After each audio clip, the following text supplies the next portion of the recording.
आपने कोई ऐसा इवेंट किया हो और उसमें बहुत बड़ा वाला पंगा हो गया? इन्फ्लुएंसर बुक हो जाता है, इवेंट शेड्यूल हो जाता है, पब्लिक गैदर हो जाती है, इन्फ्लुएंसर कहता है मैं नहीं आ रहा।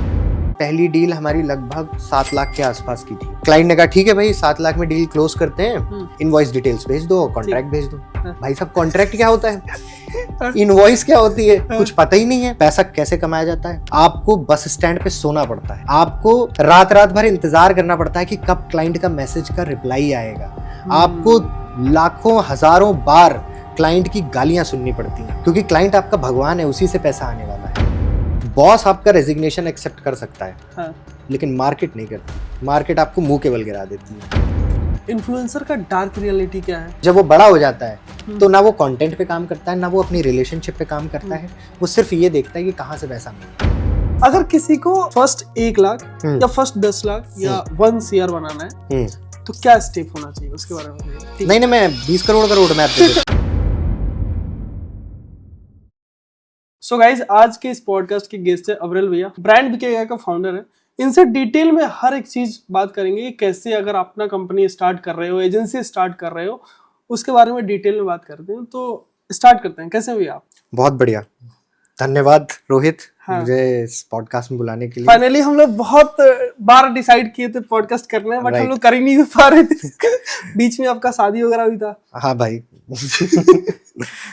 तो स्टार्ट करते हैं, शादी कैसा रहा, उसी से स्टार्ट करते हैं। शादी बहुत बढ़िया रहा। शादी एक ऐसी चीज है ना, आप दुनिया भर के सारी इवेंट कर लो, ठीक है, बहुत बड़े बड़े इवेंट कर लो, बट जो शादी एक इवेंट होता है ना, वो आपको ऊपर से नीचे तक तोड़ देता है। क्योंकि आपका खुद का इवेंट है, आपका खुद का पैसा लगा हुआ है, आपका परिवार आपको देख रहा है, इसलिए आपकी मेहनत भी बढ़ जाती है और आपको जो है काम भी बहुत करना पड़ता है। मैं आपसे डिस्कस वगैरह कर रहा था तो आप बता भी रहे थे कि शादी के 2 दिन पहले भी आपने एक इवेंट वगैरह करवाया था। हाँ भाई, कैसे मैनेज कर रहे थे कि शादी के बीच में भी आप काम है? देखो, धंधा एक ऐसी चीज है ना, बिजनेस एक ऐसी चीज है जो आपका पूरा तन मन धन सब लेके चलती है। यानी कि आपको अपना टाइम जरूर देना है। कहते हैं कि जब नौकरी आदमी करता है ना, तो नौकरी में आदमी दूसरे के लिए काम करता है, और जब बिजनेस करता है ना तो अपने लिए काम करता है, क्योंकि जो भी कर रहा है उससे जो मिलने वाला है वो उसका खुद का है। सही बात है। इसीलिए मेहनत बढ़ जाती है। तो शादी के पहले मैंने 2 इवेंट खत्म किए थे, और काफी बड़े बड़े इवेंट थे, यूनिवर्सिटी इवेंट्स थे। तो हाँ, 2 दिन पहले भी चलता रहा काम। तो ये सब चीजें का शुरुआत कैसा हुआ था? शुरू से, जैसे फॉर एग्जांपल आपका एजुकेशन कैसे शुरू हुआ, क्लास 12 कहाँ से आपने कंप्लीट किया, डिटेल में डिस्कस करते हैं ना। बिल्कुल। तो कैसे शुरू हुआ था, उसके बारे में बताइए। मेरे फादर ना टीचर थे, तो मैं ऐसी फैमिली से बिलोंग करता हूँ जहाँ पे सब गवर्नमेंट जॉब वाले हैं। तो यानी कि मैंने कभी ना बिजनेस देखा नहीं था, बिजनेस का बी भी नहीं आता था मुझे। तो वैसे ही माइंड सेटअप था, केवल जो है पढ़ाई करनी है, पढ़ाई करने के बाद नौकरी लेनी है, नौकरी करने के बाद वही लाइफ जीनी है जैसे मेरे फादर जीते रहे हैं, गवर्नमेंट जॉब वाले, 9 to 5 नौकरी, उसके बाद घर को समय देना है और यही चलना है। तो मेरी स्कूलिंग ना, मेरा 11th-12th लखनऊ से हुआ। केंद्रीय विद्यालय का स्टूडेंट रहा हूँ मैं, और केंद्रीय विद्यालय अपने आप में एक कल्चर है। जो लोग केंद्रीय विद्यालय से पढ़े हुए हैं वो इस चीज को फील करते होंगे कि केंद्रीय विद्यालय इज समथिंग जो एजुकेशन सिस्टम के साथ साथ आपको एक एक्स्ट्रा चीज देता है, वो है पर्सनालिटी डेवलपमेंट। वो आपको देता है कल्चरल इमोशनल स्टेबिलिटी। तो मैं केंद्रीय विद्यालय से पढ़ा हूँ, मैं डिफरेंट कल्चर में रहा हूँ, मेरे फादर की पोस्टिंग अलग अलग जगह रही, बट मेरा 11th-12th जो है केंद्रीय विद्यालय अलीगंज लखनऊ से हुआ। 12th के बाद मैं मेडिकल की तैयारी कर रहा था। अच्छा। कहने के लिए मेडिकल की तैयारी कर रहा था, और बाकी जिस टाइम पे मैं कोचिंग करता था उस टाइम पे मैं मूवी भी देख लेता था, और साइंस के साथ साथ मैं थोड़ी सी थ्योरी जाके PVR हॉल में भी देख लेता था। सो मतलब पढ़ाई के समय पे मैं इतना ज़्यादा सीरियस नहीं था, बिकॉज कहीं ना कहीं मेरे अंदर कुछ अलग चीज़ें थी जो मैं डिस्कवर नहीं कर पा रहा था। तो मैंने 1 साल मेडिकल की तैयारी की, नहीं हुआ। ये कब की बात है? ये है 2015 की बात। ओके। 2015 में मैं कोचिंग कर रहा था। 1 साल की कोचिंग में मुझे ये समझ में आ गया कि भाई तेरे से ना होने वाला। और मेरे घर वालों को भी ये समझ में आ गया कि भाई तेरे से ना होने वाला।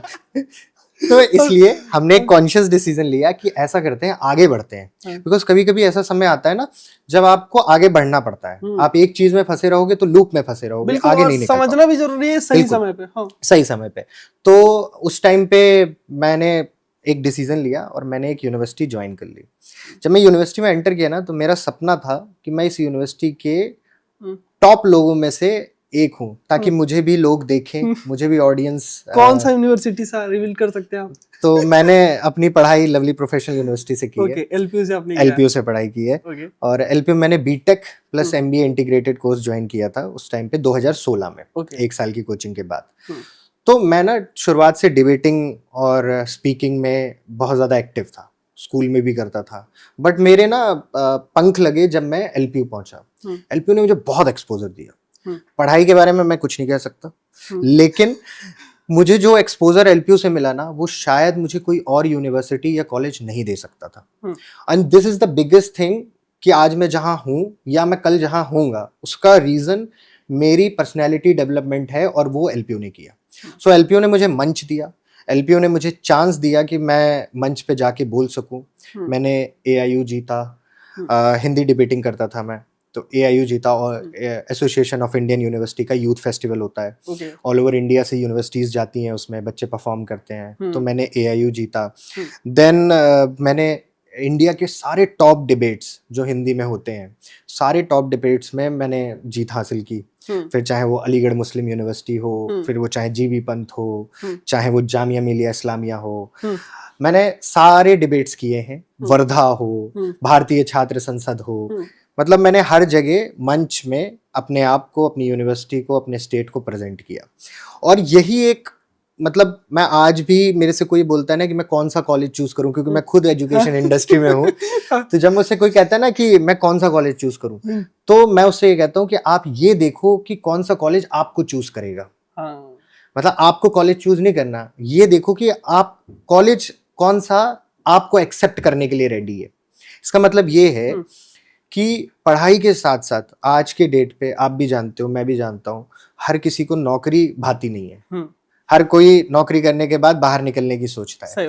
यानी कि आपको स्किल्स डेवलप करनी है, आपको जो है अपनी पर्सनैलिटी डेवलप करनी है, आपको कम्युनिकेशन अच्छे से आना चाहिए, आपको कम्युनिकेट करना आना चाहिए, तब जाके आप कुछ डेवलप कर पाओगे, अपने आप को कहीं स्टैंड कर पाओगे।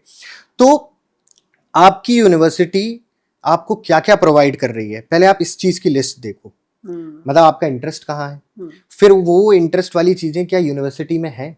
जैसे मेरी पब्लिक स्पीकिंग था, और जब मैंने एलपीयू सिलेक्ट किया ना, तो मैंने देखा यहाँ पे बड़ा अच्छा डिबेटिंग होती है। एलपीयू के बच्चे अलग अलग जगह जाके डिबेट कर रहे हैं और बहुत बढ़िया कर रहे हैं, हिंदी, इंग्लिश, कल्चरली बहुत एक्टिव है। मेरा इंटरेस्ट भी वही था, तो मुझे लगा कि ये यूनिवर्सिटी मुझे चूज कर सकती है। मैं चूज करूँ ना करूँ, ये मुझे कर लेगी। कल को मैं यहाँ जाऊंगा तो मुझे मंच तो मिलेगा, जो मैं चाहता हूँ वो तो मिलेगा मुझे। इसीलिए हर स्टूडेंट को ये देखना चाहिए कि उसके कैलिबर के हिसाब से, उसके इंटरेस्ट के हिसाब से कॉलेज उसे एक्सेप्ट करेगा कि नहीं करेगा, यूनिवर्सिटी उसे एक्सेप्ट करेगी कि नहीं करेगी। तो मैंने एलपीयू ज्वाइन किया, मैंने बहुत पब्लिक स्पीकिंग की, सब कुछ किया। कोविड का दौर चल रहा था, मेरा बीटेक एमबीए इंटीग्रेटेड डिग्री का लास्ट ईयर था।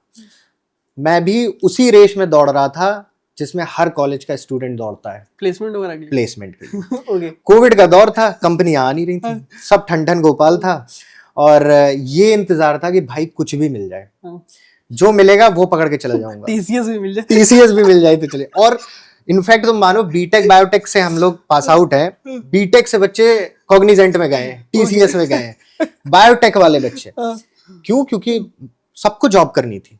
और उस टाइम पे, ये बात है 2000 कोविड के टाइम की बात है, 2020-21 की। जितना एंटरप्रेन्योरशिप का क्रेज अभी बढ़ा है ना 2-3 सालों में, इतना तब नहीं था कॉलेज यूनिवर्सिटी लेवल पे। ठीक है, आदमी नौकरी करके तो जा रहा था स्टार्टअप में और इन सब चीजों में, ना तब शार्क टैंक था, ना जो है गवर्नमेंट के इनिशिएटिव्स थे, कुछ नहीं था। तो उस टाइम पे हम भी उसी माइंडसेट में दौड़ रहे थे, गधों की रेस में, कि हमें भी कहीं नौकरी मिल जाए। और ट्रस्ट मी, आज की डेट में नौकरी कुत्तों से बुरी नहीं है। बिकॉज क्या है, आपको वहां पे उसी तरीके से काम कराया जाता है जैसे आप उनके नौकर हो। This is the truth. In fact आप अपनी कंपनी बिल्ड कर लोगे, कल आपका एम्प्लॉय भी यही सोचेगा कि आप उससे जो है गधों की तरह काम करा रहे हो, क्योंकि ये माइंडसेट का खेल है सारा। तो मैंने पहली कंपनी ज्वाइन की, that was JK cement. And JK cement में मैं एज अ मैनेजमेंट ट्रेनी गया था। भाई मैं एमबीए किए हुए बंदा था, मैंने मैनेजमेंट पढ़ा था, 10 जगह पब्लिक स्पीकिंग की हुई थी, हजारों लाखों लोगों के सामने बोलने की क्षमता रखता था। और मैं पता है क्या कर रहा था? मैं कर रहा था आगरा डिस्ट्रिक्ट के छोटी छोटी दुकानों में बैठ के सीमेंट बेचने का काम। ठीक है, आज ये मजाक लगता है, लेकिन उस टाइम पे मेरे लिए वही सब कुछ था, क्योंकि मेरे को नौकरी मिली हुई थी। और उस टाइम पे वही नौकरी मेरे लिए सबसे बेस्ट थी, क्योंकि मैं सेल्स में था। और सेल्स के बंदे को ये चीज पता होनी चाहिए कि आपको किसी भी लेवल पे जाके काम करना पड़ेगा, चाहे वो पढ़ा लिखा हो, चाहे वो पढ़ा लिखा ना हो, चाहे वो उसको बोलना आता हो, चाहे ना आता हो, आपको उन सबके साथ कम्युनिकेट करना है और आपको अपनी बात मनवानी है। तो एज ए MBA ग्रेड मैं जो है जाके आगरा डिस्ट्रिक्ट देख रहा था, मार्केटिंग का, सेल्स का।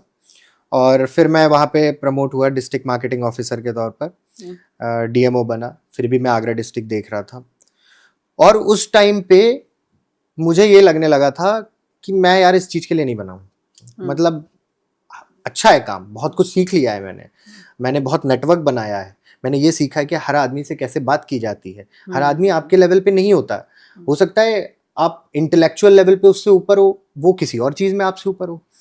छोटी सी दुकान में बैठा एक आदमी करोड़ों का बिजनेस कर रहा है और धोती कुर्ता पहन के बैठा हुआ है, गर्मी में बिना AC के, बिना पंखे के सीमेंट बेच रहा है, बट करोड़ों का मालिक है। तो वो मेरे से बहुत बड़ा ना। सही बात है। लेकिन इंटेलेक्चुअल प्रॉपर्टी, कम्युनिकेशन या पढ़ाई में मैं उससे ज्यादा हूं, बट वो मायने नहीं रखता। आपको अपना प्रोडक्ट बेचना है। आपके सामने बैठा बंदा कोई भी हो, आपको उसे बेचना है, वो आपके लिए भगवान है।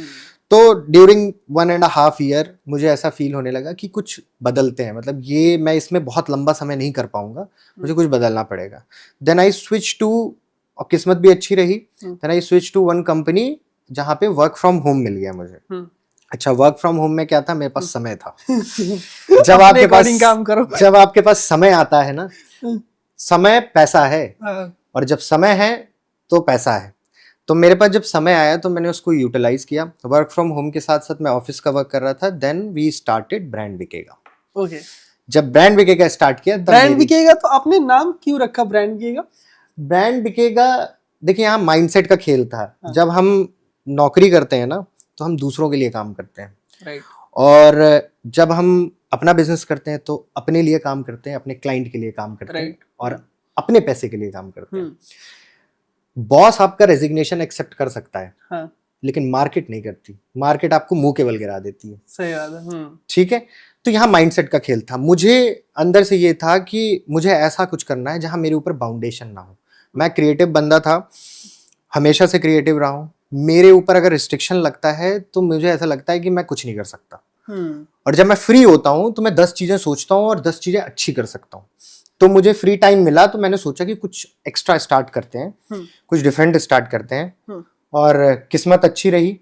LPU का वही नेटवर्क जो मेरे साथ डिबेट करता था, जो मेरे साथ डिफरेंट इवेंट्स में जाता था, वही मिलने, और हमने दोबारा से एक नई चीज शुरू की जिसका नाम था ब्रांड बिकेगा। क्योंकि हमें ये कॉन्सेप्ट क्लियर था कि मार्केट आपको तभी एक्सेप्ट करेगी जब आप मार्केट को समझोगे और मार्केट के लिए कुछ वैल्यू क्रिएट करोगे, अपने क्लाइंट के लिए वैल्यू क्रिएट करोगे। और बिकता क्या है? बिकता वही है जो दिखता है। हाँ। इसीलिए हमने बोला कि ब्रांड तभी बिकेगा जब दिखेगा। इसी तरह हमारी शुरुआत हुई ब्रांड बिकेगा की। ओके। तो ये आपने रजिस्टर्ड कब करवाया था फिर? ये भी बहुत इंटरेस्टिंग कहानी है। रजिस्ट्रेशन तो बहुत बात की बात है। हाँ। हमने कंपनी का अकाउंट भी तब खोला जब हमारा क्लाइंट हमारे दरवाजे पे खड़ा था कि ले भाई पैसा ले ले। और हमारे पास ये आइडिया नहीं था कि पैसा लिया कैसे जाता है। ओके। पैसा लेना कहाँ पे है और इतने पैसे को हम किस अकाउंट में रखेंगे। हाँ। ये स्थिति थी। फर्स्ट क्लाइंट कितना पे किया था, कैसे मिला था? जब हमने ब्रांड बिकेगा कॉन्सेप्ट, आइडिया, सब कुछ बनाया, तो बेसिकली ब्रांड बिकेगा is a influencer marketing and PR agency, basically working in education sector and also working in the political sector. यहाँ पे हम पर्सनल ब्रांडिंग करते हैं पॉलिटिशियंस की। तो जब हमने ये काम शुरू किया था तो हमारे पास रोड मैप था, बट हमें ये नहीं पता था क्लाइंट कैसे लाने हैं। तो इसमें हमारे जो आसपास के लोग थे, जो हमारे सीनियर्स थे, जो ऑलरेडी बिजनेस कर रहे थे, उनने हमें आइडिया दिया कि एजुकेशन एक ऐसा सेक्टर है जहाँ पे जितने भी आपके क्लाइंट्स हैं ना वो बहुत प्रोफेशनल होंगे, और ये बात हम भी जानते हैं कि प्रोफेशनल होगा भाई। किसी यूनिवर्सिटी का चांसलर है, मार्केटिंग हेड है, या कोई भी टॉप मैनेजमेंट का बंदा है, वो इंटेलेक्चुअल बंदा है। और वो मिलेगा कहाँ पे? ऐसा कौन सा सोशल मीडिया प्लेटफॉर्म या लीड जनरेशन प्लेटफॉर्म है जहाँ पे इंटेलेक्चुअल आदमी रहता है? LinkedIn. So we started our journey with LinkedIn, and right now 99.9% business comes from LinkedIn. Okay, हमारा सारा बिजनेस लिंक्डइन से आता है। सो हमें ये चीज पता चल गई थी कि LinkedIn is the best tool for us to reach to our client. तो हमने लिंक्डइन पे आउटरीच करना शुरू किया। हम भी वैसे ही थे जैसे बाकी होते हैं, कोई आइडिया नहीं क्या मैसेज भेजना है, कैसे करना है। तब तो एआई भी नहीं था, एआई तो चैट जीपीटी भी नहीं था कि एक भैया मैसेज हम ड्राफ्ट करा लें और वही उठा के चिप देंगे। तो कुछ नहीं था। फिर टीम ने बैठा, सब लोग बैठे, सोचा कि हमारी यूएसपीज क्या हैं, हम कैसे ऐसे कुछ वर्ड्स का, क्योंकि लिंक्डइन पे पहला मैसेज भेजने की 250 वर्ड्स की लिमिट होती है, राइट। 250 वर्ड्स में कैसे हम अपने आप को कम्युनिकेट कर सकें, क्योंकि हम क्रिएटिव एजेंसी हैं, हम क्रिएटिव कंपनी है जहाँ पे हम इन्फ्लुएंसर मार्केटिंग कर रहे हैं, लोगों का ब्रांड परसेप्शन बना रहे हैं, लोगों की ब्रांड प्रमोशन कर रहे हैं, तो हमें क्रिएटिव होना बहुत ज़रूरी है। तो हमने उसी सेंस में अपना पहला मैसेज ड्राफ्ट किया और भेजना शुरू किया भगवान का नाम लेके। तब तक और कोई आइडिया नहीं था। हमको फरवरी में पहले क्लाइंट का मैसेज आया कि लेट्स मीट। फटाफट एक दिन के अंदर डेक प्रिपेयर हुई, सारा प्रेजेंटेशन बनाया गया, एंड वो कहते हैं ना कि fake it until you make it. Her business के लिए ये जो स्टार्ट कर रहा है उसके लिए ये सबसे बड़ी प्रॉब्लम होती है कि दिखाएं क्या क्लाइंट को। राइट, तुम तो पहले क्लाइंट हो, पहले का कोई काम ही नहीं है तो दिखाएं क्या। तो fake it until you make it. तो आपको कुछ ना कुछ चीजें बढ़ा चढ़ा के बतानी पड़ती है, और वो तभी आप बता सकते हो जब आपको आपके दिमाग में क्लियरिटी हो कि आप करने क्या वाले हो। तो वो क्लियरिटी हमारे पास थी, तो हमने उसको थोड़ा सा बढ़ा चढ़ा के अपने क्लाइंट को बताया। पहली डील हमारी क्रैक हुई। उस टाइम पे पहली डील हमारी लगभग 7 लाख के आसपास की थी। ठीक है, 7 लाख रुपए में हमने वो डील क्लोज की थी। और क्लाइंट ने कहा ठीक है भाई 7 लाख में डील क्लोज करते हैं, इनवॉइस डिटेल्स भेज दो, कॉन्ट्रैक्ट भेज दो। भाई साहब कॉन्ट्रैक्ट क्या होता है, इनवॉइस क्या होती है, कुछ पता ही नहीं है। मैं मार्केटिंग का बंदा, मुझे ना फाइनेंस का आइडिया, ना कुछ लेना देना, ना आज तक मैंने इनवॉइस का नाम सुना, ठीक है, ना ही मैंने किसी को भेजा। बट यहाँ पे आपका मेरे को हेल्प किया मेरे प्रीवियस वर्क एक्सपीरियंस ने, क्योंकि मैं 2-3 कंपनियों में काम कर चुका था। तो मुझे कंपनी के स्ट्रक्चर, कंपनी की बिलिंग, कंपनी के यूएसपीज, कंपनी के जो है प्राइस पोजीशंस, इनके बारे में पता था कि कैसे किया जाता, आइडिया था। सो बेस्ड ऑन दैट हमने वो चीज़ें प्रिपेयर की, डेक बनाई, देन हमने उनको प्रेजेंटेशन दिया। प्रेजेंटेशन देने के बाद दे गॉट इम्प्रेस्ड कि हाँ अच्छा है, करते हैं इसको। फिर हमने कॉन्ट्रैक्ट बनाया, 10 जगह हाथ पैर मारे, कैसे बनता है, किसी दोस्त से मंगाया कि भाई तेरी कंपनी चल रही है, तू कॉन्ट्रैक्ट भेज दे, मैं देखे तो क्या होता है, ये कैसे बनता है। कॉन्ट्रैक्ट बनाया, इनवॉइस बनाई, सब कुछ बनाया और क्लाइंट को भेजा। अब क्लाइंट ने ये बोला पैसा कहाँ देना है, बैंक अकाउंट तो मेंशन ही नहीं है। भाई साहब हमारे पास बैंक अकाउंट होता तब तो हम पैसा लेते, जीएसटी रजिस्ट्रेशन होता तब तो हम लेते। ये सारे टर्म्स हम लोग बिल्कुल अननोन थे। और ट्रस्ट में जो भी जीरो से स्टार्ट कर रहा है ना, उसको इन सब चीजों का आइडिया नहीं होता। वो भी सीखता है, जब वो सीखता है तभी वो बिल्ड करता है। तो this is the base of everything. तो हमने सीखा, हमने और अपने कॉन्सेप्ट्स को क्लियर किया। फिर धीरे धीरे हमने अपना जीएसटी रजिस्ट्रेशन कराया, अपनी कंपनी रजिस्टर करवाई, फिर उसके बाद बैंक अकाउंट खुलवाया, तब पहला पैसा लिया और काम शुरू किया। फर्स्ट क्लाइंट वाज दी मतलब कहते हैं कि पहला क्लाइंट आपको पैसे नहीं देता, आपको कॉन्फिडेंस देता है। तो पहला क्लाइंट ने हमें कॉन्फिडेंस दिया कि हम कुछ भी कर सकते हैं मार्केट में, because my industry is very complicated industry. Education industry बहुत कॉम्प्लिकेटेड इंडस्ट्री है इन टर्म्स ऑफ ब्रांडिंग, क्योंकि यहाँ पे एक लाइन है जहां आप उस लाइन को क्रॉस नहीं कर सकते। क्योंकि आप, क्या लाइन है मतलब, क्योंकि आप जिस इंस्टीट्यूट की ब्रांडिंग कर रहे हो उस इंस्टीट्यूट के ऊपर किसी स्टूडेंट का भविष्य टिका हुआ है। तो आपके ऊपर ना एक एथिकल क्वेश्चन हमेशा लगता रहेगा। तो हम जिस इंडस्ट्री में काम करते हैं वहां हमें एथिक्स के साथ काम करना पड़ता है, क्योंकि एक बच्चे की भी बद्दुआ हमको कहीं से भी कहीं पहुंचा सकती है, और एक की दुआ भी हमको कहीं से कहीं पहुंचा सकती है। तो हमें एथिकली काम करना पड़ता है। ये इंडस्ट्री बहुत कॉम्प्लिकेटेड है और जो लोग एथिक्स के साथ काम नहीं करते वो इस इंडस्ट्री में बदनाम होते हैं। हमारी पहचान, ब्रांड बिकेगा की पहचान हमारे एथिक्स के साथ है, हमारे कमिटमेंट्स के साथ है। जो हम कमिट करते हैं वो करते हैं और हम कोशिश ये करते हैं कि हम वही चीज़ दिखाएं लोगों को जो वाकई में यूनिवर्सिटी में हो। तो इस एथिक्स के साथ काम करना बहुत जरूरी है। अभी कौन कौन से यूनिवर्सिटी के साथ आप वर्क कर रहे हो, कुछ रिवील करना चाहोगे आप? So there are lot of universities in India. मतलब हमने स्मॉल साइज यूनिवर्सिटीज से लेके, स्मॉल साइज कॉलेजेस से लेके बड़े यूनिवर्सिटीज एंड कॉलेज तक का काम किया है। अब लिस्ट अवेलेबल है इंटरनेट पे, आप देख लो, वहीं ना कहीं आपको 2-4 नाम मिल ही जाएंगे। बिकॉज मेरा एक रीजन है, मैं रिवील इसलिए नहीं करता because again sentiment and ethics. Educational branding is very conscious decision और इसको बहुत ध्यान से लेना चाहिए। बिकॉज क्या है कि आज मैं किसी क्लाइंट का नाम लूंगा तो लोगों को पता चलेगा कि दे आर डूइंग इन्वेस्टमेंट। तो हो सकता है कि उस यूनिवर्सिटी की कुछ अच्छी चीजों को भी लोग ये समझे कि ये तो यार पेड है। सो इसीलिए हम क्लाइंट का नाम जनरली रिवील नहीं करते बिकॉज दिस इज समथिंग जो हिडन रखना नहीं। और सबसे इम्पोर्टेंट है कि आप क्लाइंट का नाम रिवील करो, कल के डेट में जो पॉडकास्ट देख रहा है वो रीच आउट करेगा कि भाई ये बंदा पे कर रहा है। हाँ, तो इसको क्या करे अरे ऐसी बहुत इंटरेस्टिंग स्टोरी है। हमने बहुत सी यूनिवर्सिटीज को, क्योंकि हमारा ना कुछ मतलब जो हमारी स्ट्रेंथ हम मानते हैं, ऐसा नहीं है कि हम ही बेस्ट हैं मार्केट में और कोई नहीं है, बहुत सारे लोग हैं, बहुत सारे प्लेयर हैं, but what we do we believe is good, is best. तो हमने बहुत सारी यूनिवर्सिटीज एंड कॉलेजेस में अलग अलग कॉन्सेप्ट, अलग अलग आइडियाज के प्रेजेंटेशंस दिए, जहां हमने ये कोशिश की कि हम यूनिवर्सिटीज के प्रमोशन स्ट्रेटजीज को कैसे डिफरेंट कर सकें, कैसे डेवलप कर सकें, कैसे यूनिक बना सकें। तो कभी कभी क्या होता है कि क्लाइंट आपके साथ मीटिंग में आता है, आपका प्रेजेंटेशन देखता है, आपके आइडियाज और स्ट्रेटजीज को समझता है, और फिर आपको 4 दिन या 1 हफ्ते बाद पता चलता है वो तो यही सेम चीज कर रहा है जो हमने बताई है।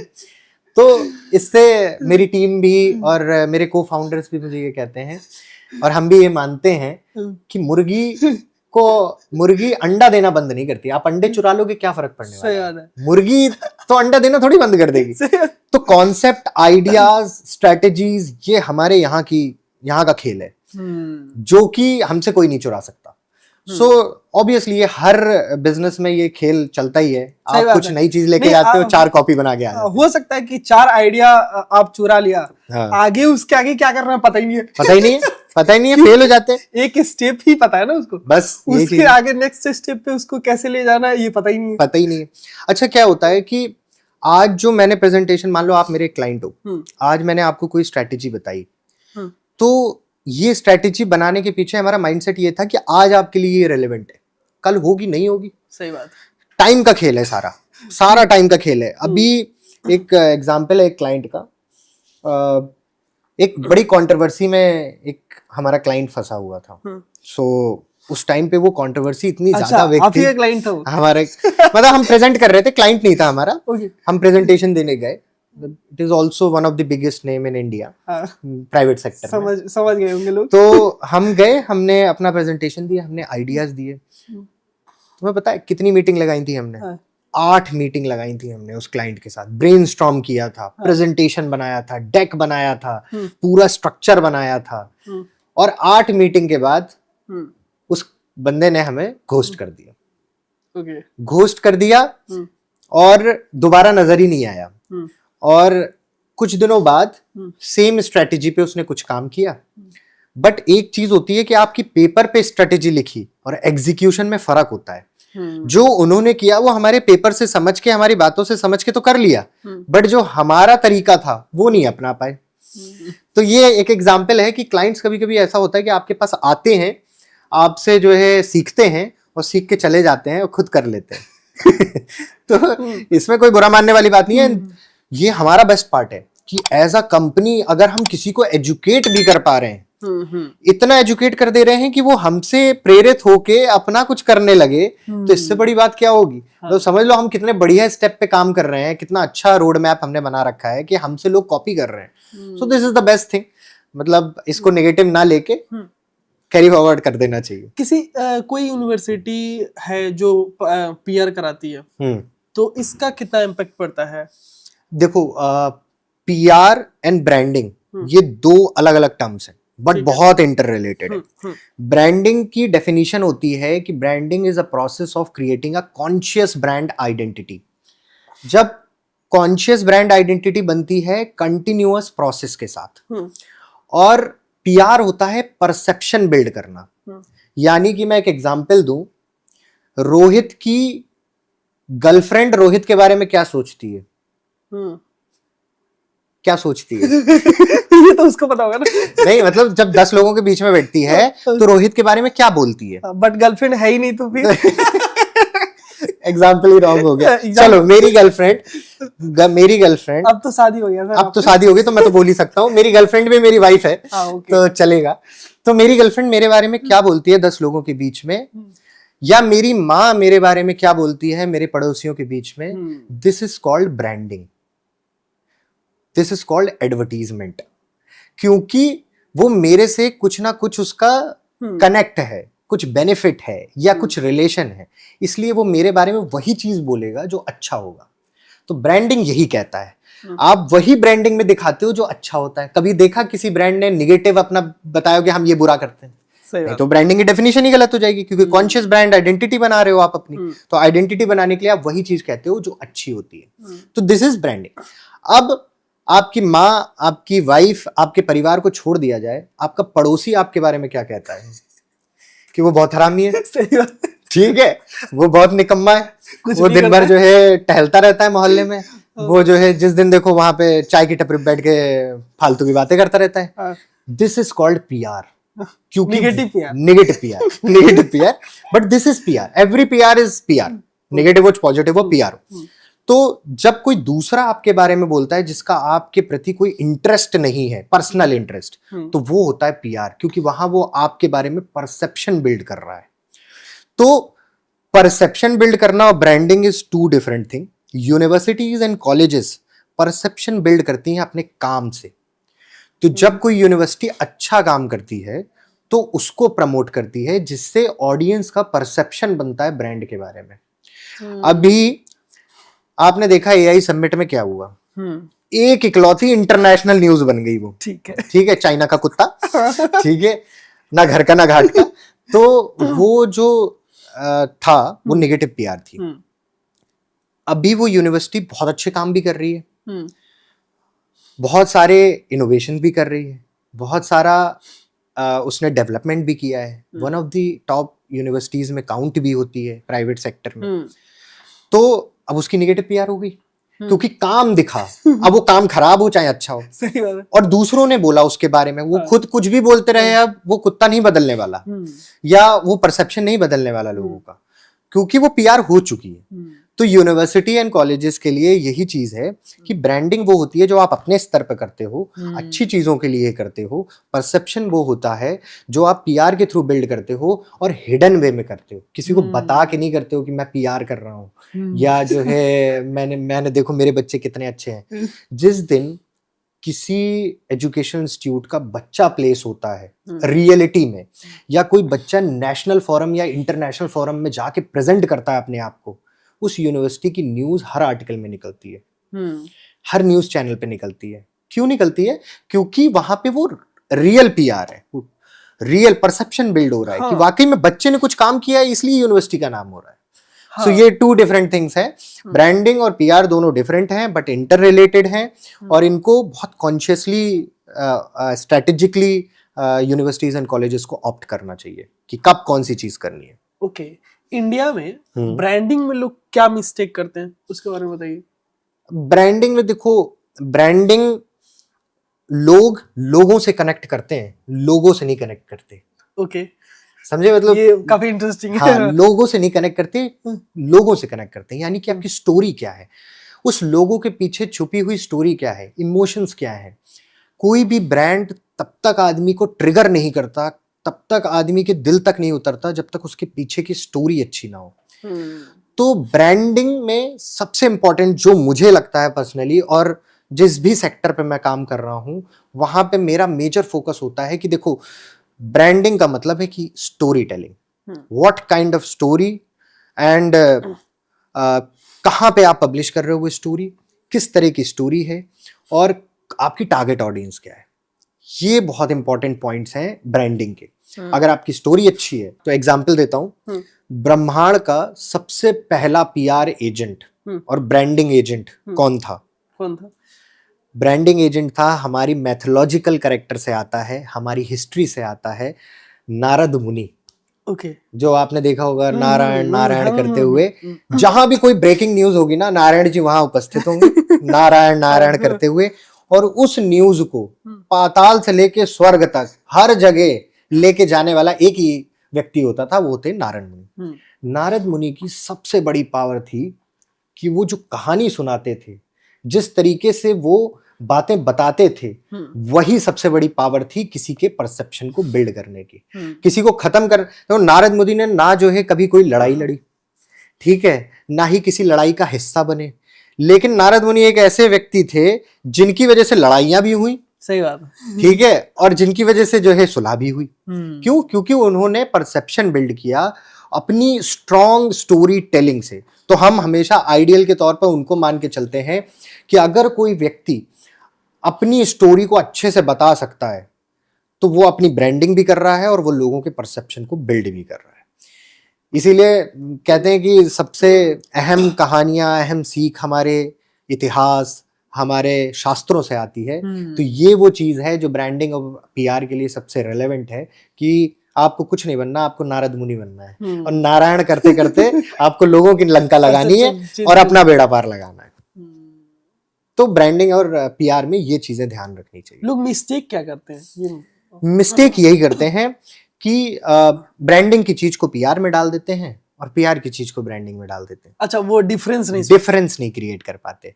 जैसे मैंने एग्जांपल दिया ना, अगर स्टूडेंट अच्छा कर रहा है तो ब्रांडिंग तो है, वो आपकी ऑटोमेटिकली पीआर से भी ब्रांडिंग हो रही है आपकी, आप पीआर करो उसका ऑटोमेटिकली। आप अच्छा पीआर पता है क्या होता है कि आपने एक जगह पैसा लगाया और 10 लोगों ने ऑटोमेटिकली पिक कर लिया। This is called best PR.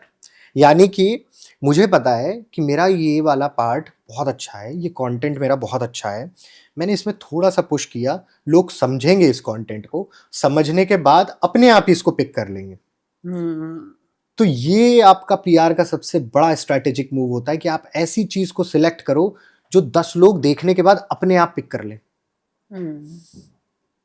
तो ये डिफरेंशिएशन बहुत जरूरी है कि पीआर के लिए क्या सही है और ब्रांडिंग के लिए क्या सही है। भैया मुझे ये बताओ, organic marketing versus paid marketing में क्या डिफरेंस है और कब करवाना चाहिए, उसके बारे में थोड़ा सा बताइए आप। जिम ज्यादा इंपॉर्टेंट है या डाइट? जिम पहले जाएंगे तब तो डाइट मेंटेन करेंगे। तो सेम वैसे ही है। पेड मार्केटिंग आपका इनिशिएशन स्टेप हो सकता है, ऑर्गेनिक मार्केटिंग आपका लॉन्ग टर्म गोल होता है। तो पेड मार्केटिंग तब करते हैं जब आपको इंस्टेंट रिजल्ट चाहिए होते हैं, ऑर्गेनिक मार्केटिंग आप तब करते हो जब आपका लॉन्ग टर्म कोई गोल होता है। तो ये डिफरेंस होता है। इसीलिए किसी भी ब्रांड के लिए, खासतौर से एजुकेशनल ब्रांड के लिए, शॉर्ट टर्म गोल के लिए तो पेड सही है, बट लॉन्ग टर्म गोल के लिए ऑर्गेनिक बेस्ट है। ओके, अगर फॉर एग्जांपल कोई एडमिशन सेगमेंट में है या कोई यूनिवर्सिटी वगैरह है, तो वो पेड मार्केटिंग पे ज्यादा इन्वेस्टमेंट करती है या ऑर्गेनिक पे करती है आपके अकॉर्डिंग? आप देखो ये दोनों साइमल्टेनियसली चलता है, जैसे कि जिम और डाइट। ओके, जैसे जैसे आप जिम करोगे आपको डाइट भी मेंटेन करनी पड़ेगी। केवल डाइट मेंटेन से आपका जो है बॉडी नहीं बन जाएगी, केवल जिम करने से और बाद में बर्गर खाने से आपका जो है बॉडी नहीं बन जाएगी। तो वैसे ही है, सिर्फ पेड मार्केटिंग करोगे तो पैसा जल जाएगा, ऑर्गेनिक मार्केटिंग करते रहोगे तो आपको समय, पेशेंस चाहिए होगा, पेशेंस आपका एग्जॉस्ट हो जाएगा। सो दोनों को बराबर से चलाना चाहिए। अच्छा, दोनों बैलेंस करके चलते हैं। पीआर कितना इंपॉर्टेंट होता है किसी बिजनेस के लिए, किसी पर्सनल ब्रांड के लिए या किसी यूनिवर्सिटी वगैरह के लिए, और ये कैसे वर्क करता है उसके बारे में थोड़ा सा समझाइए। आज की डेट पे पीआर का मतलब है हर वो व्यक्ति जो आपके आसपास है वो आपका पीआर एजेंट है, वो आपके बारे में बोल रहा है। पीआर किसी भी ब्रांड के लिए बहुत इंपॉर्टेंट है, क्योंकि आप क्या बोल रहे हो और आपके बाहर वाले लोग क्या बोल रहे हैं आपके बारे में, ये दोनों चीजें बहुत मैटर करती हैं। आप क्या बोल रहे हो वो तो सबको ही पता है कि आप अच्छे ही बोलोगे, दूसरे क्या बोल रहे हैं वो बहुत इंपॉर्टेंट है लोगों के लिए। अपने बच्चे को कोई बुरा नहीं बोलता, कोई बुरा नहीं बोलता। वही जो मैंने आपको एग्जांपल दिया, वही हमारा बच्चा अच्छा है। तो जब आपके पड़ोसी की मम्मी आपके बारे में बोले कि नहीं रोहित बहुत अच्छा है, तो वो पीआर है। तो PR is very important. PR का तरीका यही है कि this is a long term process. आपको कॉन्शियसली, आपको पेशेंसली काम करना पड़ता है, और धीरे धीरे आपके बारे में जब 10 लोग बोलने लगते हैं, यही पीआर है। अब थोड़ा सा इसको मार्केटिंग टर्म्स में जाए तो पीआर का मतलब होता है न्यूज़ आर्टिकल्स, पॉडकास्ट, और भी बहुत सारे चैनल्स हैं। These are good, but again this is short term goal. जब आप इन सब चीजों को करोगे, लोगों को अच्छा लगेगा, लोग रिलेट करेंगे, तो ऑटोमेटिकली वो परसेप्शन लोगों का बिल्ड होगा और वो 10 लोगों को और बताएंगे। तो दिस इज द थिंग। एक कंफ्यूजन ये होता है कि जो भी अभी फॉर एग्जांपल कोई बिजनेसेस है जो छोटा भी है, अभी जस्ट स्टार्ट हो रखी है, उन लोगों को पीआर करवाना चाहिए कि नहीं करवाना चाहिए?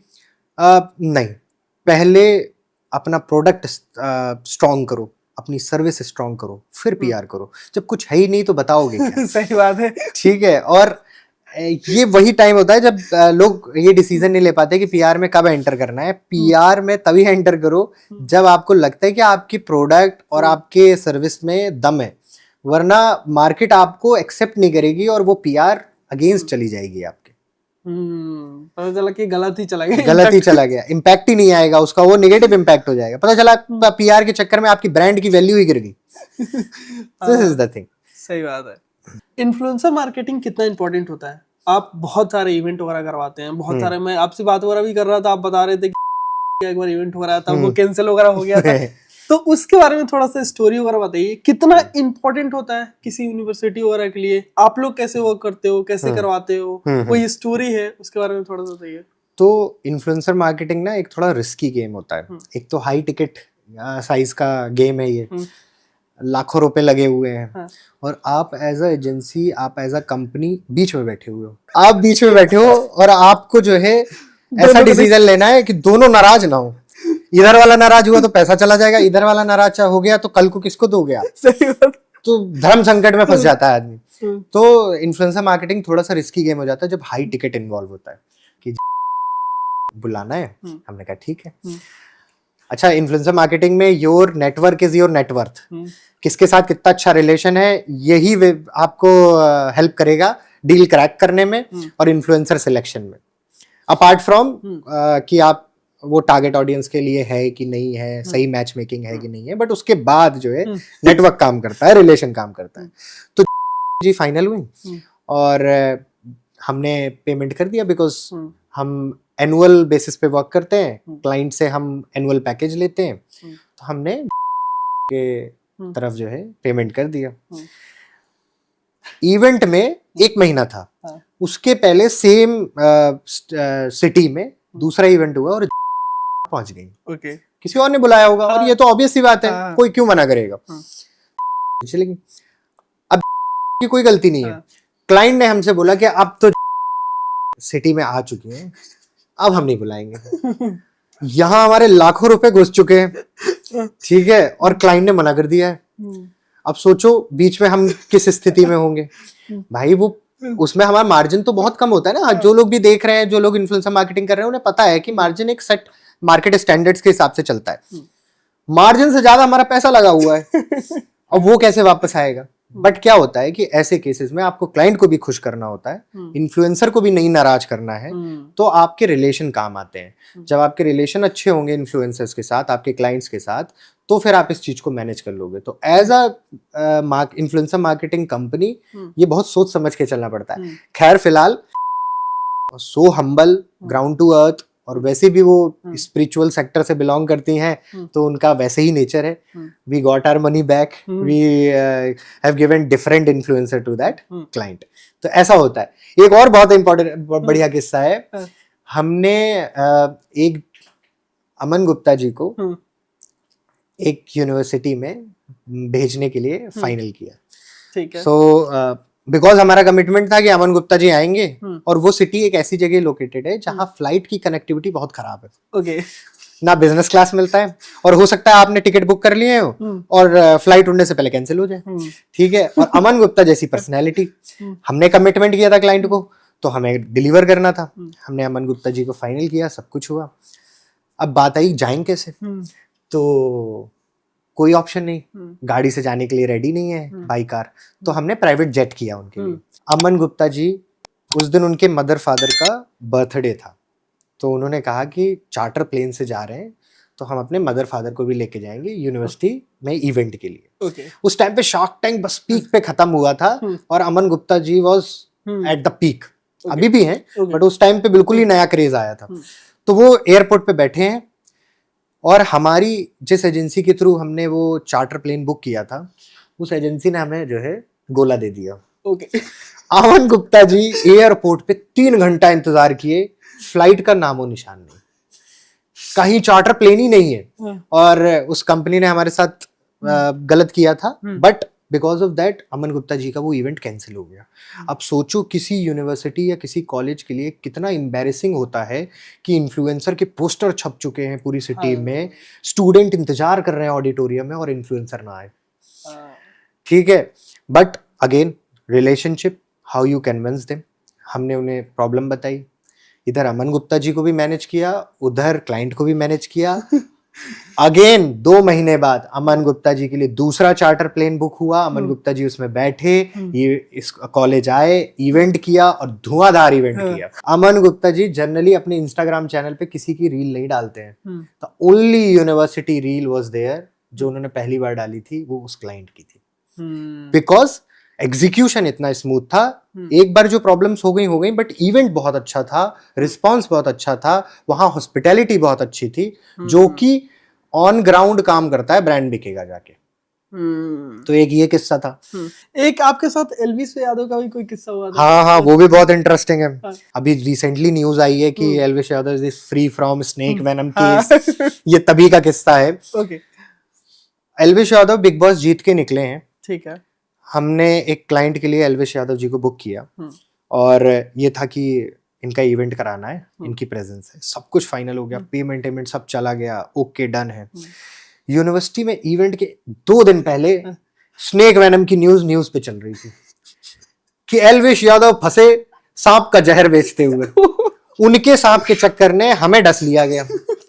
ठीक है, बीच में बैठे हम लोग, पूरी टीम सदमे में कि सोचो एल्विस यादव का पूरा पोस्टर छप चुके हैं, ऑल ओके है, ऑल ओके है, और एल्विस यादव कहीं और नहीं जा रहे, वो जा रहे हैं टेडेक्स में स्पीकर बन के, और उनके ऊपर स्नेक वेनम का केस लगा हुआ है।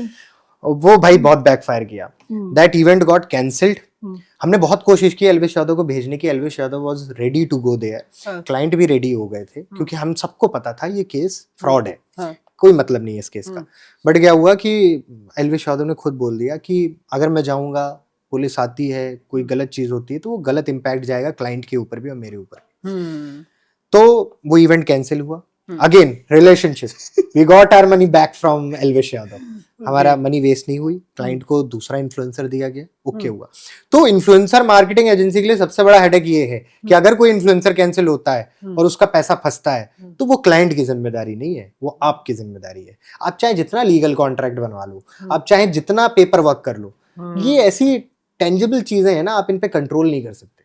तो ये रिस्पॉन्सिबिलिटी बीच की कंपनी की होती है। जो बड़े इन्फ्लुएंसर होता है और जो माइक्रो इन्फ्लुएंसर होते हैं, दोनों में बेटर आरओआई किससे निकलता है? सो एक होते हैं नैनो, एक होते हैं माइक्रो, एक मैक्रो और एक मेगा इन्फ्लुएंसर्स। ये कैटेगरीज है। आपका स्ट्रैटेजी और आपका कैंपेन डिपेंड करता है कि आपको कैसे इन्फ्लुएंसर चूज करने हैं, और हर किसी का आउटपुट अलग अलग है। जैसे मैक्रो इन्फ्लुएंसर आपको जो आउटपुट देगा ना, वो इन टर्म्स ऑफ ब्रांडिंग देगा। अब वो ब्रांडिंग आप कैलकुलेट नहीं कर सकते, ये बात आप भी जानते हो कि वो कैलकुलेट नहीं हो सकती। बाहर लगा हुआ एक एडवर्टीजमेंट बोर्ड आपको कितनी लीड कन्वर्ट करके दे रहा है, आपको पता है ये चीज? नहीं पता है, बट आप पैसा खर्च करते हो। तो जो सबसे महंगे इन्फ्लुएंसर होते हैं, माइक्रो और आपका मेगा इन्फ्लुएंसर, ये आपके ब्रांडिंग के लिए यूज होते हैं। तो जहां आपको ब्रांडिंग करनी है, आप ऐसे इन्फ्लुएंसर चूज करो। जहां आपको लीड्स, आउटपुट और ये चीजों पे फोकस करना है, वहां माइक्रो और नैनो इन्फ्लुएंसर्स को यूज करो। जैसे फॉर एग्जाम्पल यूनिवर्सिटी में जो हमारा एक्सपीरियंस रहा है अभी तक, जो नैनो और माइक्रो इन्फ्लुएंसर हैं, वो सबसे ज्यादा लीड निकाल के देते हैं। ओके, बट उनका कंटेंट उस लेवल का नहीं होता कि आपकी ब्रांडिंग हो सके।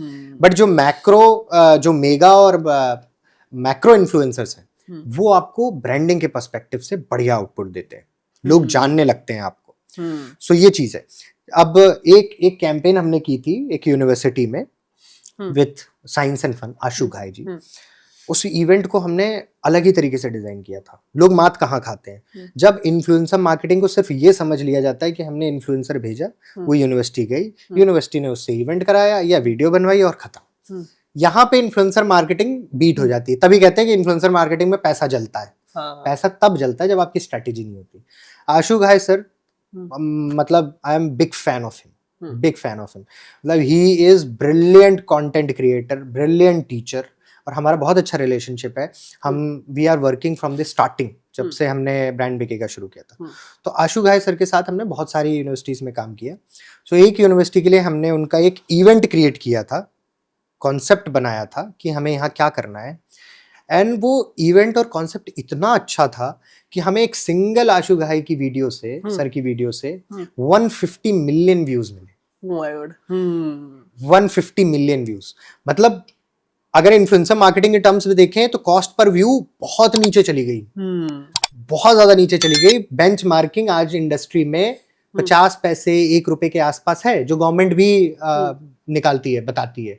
बट हमने अपने क्लाइंट्स को 0.15 पैसा पे डिलीवर किया है कॉस्ट पर व्यू। तो जो आशु घाई के साथ कॉन्सेप्ट, जो कॉस्ट पर व्यू निकल के आई, वो इसलिए अच्छी निकल के आई क्योंकि इवेंट का कॉन्सेप्ट अलग था, इवेंट का कंटेंट अलग था, जो किसी ने नहीं किया था। तो as a influencer marketing agency, as a influencer marketing company, you need to understand कि what kind of content and what kind of strategies you are making, क्या इवेंट करा रहे हो, क्या मोटिव है उसका। बिल्कुल। तो आपको कब कौन सा इन्फ्लुएंसर सेलेक्ट करना है, it depends upon your strategy. Influencer charge कैसे करते हैं? इन्फ्लुएंसर चार्ज या तो ऐसा करते हैं कि वो बिल्कुल चीप होते हैं, ठीक है, या तो वो ऐसा चार्ज करते हैं जैसे 10 साल से काम कर रहे हैं, ठीक है। अभी जो नए इन्फ्लुएंसर उनको पता ही नहीं है, जैसे पता ही नहीं। अभी भाई एक वीडियो कितना चार्ज करोगे, ये एक इवेंट का, मतलब ऐसा कि भाई क्या है, मतलब तू देख तो यार तुम्हारा क्या है। बिल्कुल, बिकॉज ये एक ऐसी चीज है ना, कोई मार्केट का स्टैंडर्ड तो है नहीं कि भाई आप इतने फॉलोअर्स हैं आपके तो इतना ही पैसा मिलेगा, ऐसा कुछ भी नहीं है। क्योंकि कभी कभी फॉलोअर से ज्यादा क्रेडिबिलिटी काम करती है, कभी कभी फॉलोअर से ज्यादा आपका इंप्रेशन काम करता है कि आप क्या डिलीवर कर रहे हो। तो जो कॉस्ट होती है, पहले इन्फ्लुएंसर डिसाइड नहीं कर पाता कि उसे क्या पैसे मांगने, पहले जो दे रहे होते हैं लोग ले लेते हैं। फिर धीरे धीरे जब एजेंसीज इन्वॉल्व होती हैं तो एजेंसी डिसाइड करती है कि इन्फ्लुएंसर की कॉस्टिंग क्या होती है। फिर इन्फ्लुएंसर बन जाता है होशियार, फिर इन्फ्लुएंसर खुद अपनी कॉस्टिंग डिसाइड करता है कि मेरे को इतना जो है चाहिए, और वो कभी मार्केट में हिट भी होती है, कभी नहीं भी हिट होती है। It depends upon your content. तो आज एल्विश यादव अगर for example, this is not the actual costing, 30 lakh रुपए, 25 लाख रुपए, 20 लाख रुपए अगर ले रहे हैं, तो उनकी वीडियोस और उनकी स्टोरी पे मिलियंस में व्यूज आ रहे हैं, इसीलिए वो चार्ज कर रहे हैं, क्योंकि उनके में आउटपुट है। या आशु घाई का कंटेंट इतना तगड़ा है कि वो फटेगा मार्केट में जाके, इसीलिए वो इतना चार्ज कर रहे हैं। जिसके व्यूज ही नहीं आ रहे, जिसकी क्रेडिबिलिटी नहीं है, अगर वो लाखों चार्ज करेगा तो उसको डील ही नहीं मिलेगी। कैसे आइडेंटिफाई करते हैं कि ये फेक फॉलोअर वाला है कि इसका जेन्युइन फॉलोअर है? किसी इन्फ्लुएंसर के पास जाओ और उससे पूछो कि एक ये वीडियो करानी है, मुझे इतने व्यूज की गारंटी चाहिए। अगर उसने ये कह दिया कि हाँ मैं दे दूंगा, यानी कि उसके व्यूज और एंगेजमेंट फेक है। पता है क्यों? क्योंकि कोई भी इस चीज पे कमिटमेंट दे ही नहीं सकता। मेरी कंपनी ने आज तक किसी क्लाइंट को व्यूज का कमिटमेंट नहीं दिया है, और दिया भी है तो इतना कम दिया है कि क्लाइंट अगर व्यूज के नाम पे अगर हमको डील क्लोज करने लगे ना तो कभी ना करे। क्योंकि हमें भी पता है कि कंटेंट पे आप कभी व्यूज फिक्स हो ही नहीं सकते, कोई कंटेंट फटता है, कोई नहीं फटता, ठीक है। तो अगर कोई इन्फ्लुएंसर ये कह रहा है कि मैं पैसे, आप मुझे जो है ये डील क्लोज कराओ, मैं इतने व्यूज दे दूंगा, इसका मतलब है कि उसे पता है कि लास्ट में 10 रुपए पर 1000 व्यू आते हैं, या 10 रुपए जो है 1 लाख व्यूज आते हैं, मैं लगा के जो है व्यूज बढ़ाने में क्या, व्यूज बढ़ा दूंगा। तो एक चीज तो ये एजेंसी के पर्सपेक्टिव से हो गई। अगर कोई क्लाइंट देख रहा है तो वो देखता है एंगेजमेंट का रेशियो। मान लो आपके 1 मिलियन व्यूज हैं और लाइक्स, कमेंट, शेयर का रेशियो बहुत कम है, तो इट मीन्स कि उसने व्यूज बढ़ाए हैं, बाकी चीजों पे इंटरेक्शन नहीं आया है, इसका मतलब है कि वो फेक है। तो सबसे अच्छा टारगेट जो है एक बेसिक लेमैन लैंग्वेज में यही है कि check the engagement rate, views, like, share का कितना काउंट है और व्यूज कितने हैं। ओके, अब थोड़ा सा पैसों के बारे में बात करते हैं, बहुत हो गया पैसे पैसे के बारे में। अगर किसी को फर्स्ट 1 लाख या फर्स्ट 10 लाख या 1 CR बनाना है तो क्या स्टेप होना चाहिए, उसके बारे में बताइए। बस 1 लाख 1 करोड़ ही बनाना है। फर्स्ट जो पहला 1 लाख होता है ना, वो बहुत एक्टिव। नहीं मैं 20 करोड़ का रोड मैप दे देता हूँ। बताओ आज 20 करोड़ का रोड मैप। 20 करोड़ का रोड मैप ये है कि कोई रोड मैप नहीं। सत्य बात रोहित भाई ये है कि किसी भी व्यक्ति के लिए पैसे कमाने का कोई रोड मैप नहीं होता। वो पैसा बहुत इंपॉर्टेंट है। जैसे कि मेरे लिए पैसा इज द बिगेस्ट थिंग, क्योंकि जो ज्ञान दिए जाते हैं ना, ये भी पैसा आने के बाद दिए जाते हैं। आप 10 लोगों के बीच में बैठते हो ना, तो पैसा ही एक वो चीज है जो आपको आपकी अहमियत दूसरों तक बताता है। पैसा ही वो चीज है जो आपको इज्जत दिलाता है। पैसा ही वो चीज है जो आपकी अहमियत लोगों के दिल तक उतारता है। पैसा ही वही चीज है जो आपकी बात सुनने के लिए रेडी लोगों को बैठा के रखता है। पैसा बहुत इंपॉर्टेंट है। पहला मोटिव पैसा कमाना होना चाहिए। और पैसा कैसे कमाया जाता है? आपको बस स्टैंड पे सोना पड़ता है, आपको रात रात भर इंतजार करना पड़ता है कि कब क्लाइंट का मैसेज का रिप्लाई आएगा, आपको लाखों हजारों बार क्लाइंट की गालियां सुननी पड़ती हैं, क्योंकि क्लाइंट आपका भगवान है, उसी से पैसा आने वाला है। पैसा आता है आपकी कंसिस्टेंसी से, पैसा आता है आपके कंटिन्यूअस वर्किंग स्टाइल से, पैसा आता है आपके हार्डवर्क से। यही रोड मैप है। This is the only thing which can take you to 10 crore 20 crore 200 crore. और मैं तो अभी बहुत छोटे लेवल पे बैठा हूं। आप जितने बड़े लोगों को देखोगे वो सब मेहनत करके ही उस लेवल तक पहुंचे, बिना किसी रिजेक्शन के, बिना किसी फेलियर के आप उस जगह तक पहुंच ही नहीं सकते जहां आप पैसा कमाओ। हाँ, अरे आजकल मैं देखता हूँ बंदे आके मेरे इंस्टाग्राम में मैसेज करते हैं, भैया मैं फेल हो जा रहा हूँ। तो सही डायरेक्शन पे हो ना। Failure is the biggest thing. आपने बहुत सारी रील देखी होंगी अभी आजकल, मोटिवेशन तो भरा पड़ा है इंस्टाग्राम पे, कहीं भी देख लो। तो failure is the biggest lesson. Failure, लोग थैंक यू करते हैं जिनकी लाइफ में फेलियर्स आते हैं। क्यों? क्योंकि वो वहां से सीखते हैं। और कोई हर दिन एक स्टेप आगे बढ़ रहा है, फेल हो रहा है, फिर फेल हो रहा है, फिर फेल हो रहा है, तो समझो कि सही डायरेक्शन में जा रहा है। बिल्कुल बिल्कुल। अगर किसी को फर्स्ट 1 CR बनाना है तो उसमें 50 बार फेल होगा, उसका इंस्टाग्राम भाई बैन हो जाएगा, उसका कितने बार तो उसका सोशल मीडिया उड़ जाएगा, कभी उसका यूट्यूब चैनल डिलीट हो जाएगा।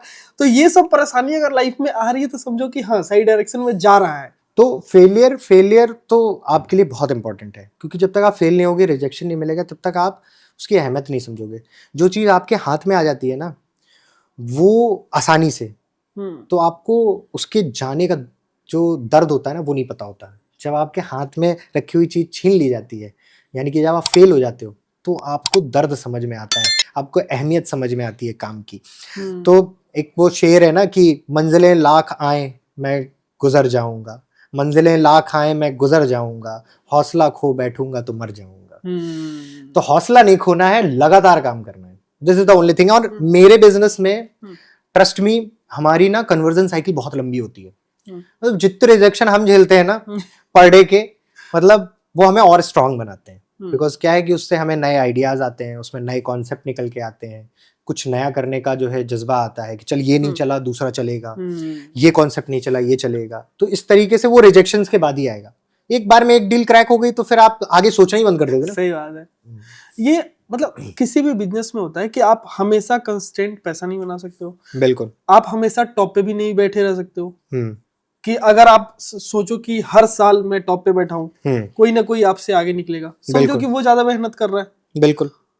ये भी होता है ना कि आप सक्सेस लाइफ में होते हो, आप हमेशा, ये नहीं है, सक्सेस को मेंटेन भी करना बहुत इंपॉर्टेंट होता है लाइफ में। फॉर एग्जांपल कि आप 1 करोड़ रुपया बना लिया, तो अब हर साल बना पा रहे हो या नहीं, ये भी बहुत इंपॉर्टेंट है। बिल्कुल। कंसिस्टेंसी मैं आपको बताऊं, when I started my own company ना, करीबन 10 महीने तक हमारे पास कोई बिजनेस नहीं था। पहला क्लाइंट कन्वर्ट हुआ, हमने काम किया, दूसरा क्लाइंट कन्वर्ट हुआ, हमने काम किया, उसके बाद 10 महीने के लिए सन्नाटा। एक भी क्लाइंट कन्वर्ट नहीं हो रहा था। सोचो उस टाइम पे हम लोगों की स्थिति क्या होगी, एक बिजनेस रन करने वाले की, कि उसके एम्प्लॉय को पैसा कैसे दिया जाएगा, मेरे जो टीम बैठी हुई है उनको पैसा कैसे जाएगा, मेरा पैसा कैसे निकलेगा। 10 महीने तक कोई काम नहीं। बट क्या होता है, अगर मैंने वहीं हार मान ली होती तो वहीं खत्म हो जाता। आज हम 15 से 20 क्लाइंट पर ईयर टारगेट लेके चलते हैं और 15 से ज्यादा हम जो है सर्व करते हैं क्लाइंट्स को। ये अचीवमेंट ही तभी आ पाया वो 10 महीने के फेलियर के बाद। उस 10 महीने ने हमको बहुत कुछ दिखाया। उस 10 महीने ने हमारी टीम से उन लोगों को अलग कर दिया जो कभी हमारे साथ ही नहीं थे। सही बात है। जो हमारे साथ जुड़ने का वो तो करते थे कि हम आपके साथ हैं, हम मेहनत करेंगे, लेकिन वो सिर्फ पैसे के लिए जुड़े हुए थे। वो हमारे काम के साथ, हमारे इमोशंस के साथ नहीं जुड़े हुए थे। वो सब छोड़ के चले गए उस 10 महीने में। जिनको होता है, लड़की भी छोड़ के चली जाती है। खैर नहीं, आज भी बिजनेस इज समथिंग जो आप प्रिडिक्ट नहीं कर सकते हो ना। ये कोई सैलरी तो है नहीं ये कि आपको हर महीने मिल जानी है। हो सकता है इस महीने कुछ ना आए, हो सकता है अगले महीने आए। This is the problem with everyone. तो आज भी जो है कई बार ऐसा होता है कि मेरे को अपने पार्टनर से बोलना पड़ता है कि भाई पैसे भेज दे क्योंकि ऐसा है। This is a truth. इसमें छुपाने की क्या बात है। आज भले आप 2 करोड़ का बिजनेस कर रहे हो, 10 करोड़ का बिजनेस कर रहे हो, 20 करोड़ का बिजनेस कर रहे हो सकता है 4 महीने साल में ऐसे हो कि आपके पास पैसा ना आए, आपका पैसा फंसा हो, तो तब भी आपको सर्वाइव करना है। तो ये तो हार्ड रियलिटी है। आप ये बताओ, जिससे आप इंडिया में बड़े ब्रांड के साथ काम कर रहे हो, कैसे हाई टिकट क्लाइंट को क्लोज किया जाए? ये ऐसा कोई मंत्र बताओ कि अगर कोई देख रहा है तो उसको लगे हाँ भाई ये एक स्ट्रेटेजी है जिससे हाई टिकट क्लाइंट को क्लोज किया जाए। देखो हमने जो ब्रांड बिकेगा ने क्लोज किए हैं क्लाइंट्स आज तक, वो सबसे हाई टिकट क्लाइंट हमारा 2.5 CR का था। ओके।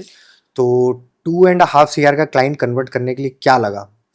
हमारा खून पसीना, हमारी रात भर की नींद, हमारे पिछले 10 क्लाइंटों का वर्क, ठीक है, हमारी सर्विस की क्रेडिबिलिटी, हमारा जो है आउटपुट, हमारा ROI, हमारा कॉस्ट पर व्यू कितना हम निकाल के दिए हैं। इसका मतलब ये है कि आप हाई टिकट क्लाइंट तब कन्वर्ट कर पाओगे जब आपके पास कुछ सॉलिड और कॉन्क्रीट चीज होगी उसे पिच करने के लिए। रिजल्ट ड्रिवन होना चाहिए। हाई टिकट क्लाइंट आपके पास तभी आता है क्योंकि जितना ज्यादा पैसा होगा ना उतना ज्यादा आदमी समझदार होगा। सही बात। करोड़ रुपए खर्च करने वाला बंदा 1 रुपए का भी नुकसान नहीं झेलता और 10 रुपए खर्च करने वाले को 1 रुपए का कोई मतलब नहीं है। लेकिन जो ज्यादा पैसा खर्च कर रहा है उसके लिए 1 रुपए भी मायने रखता है।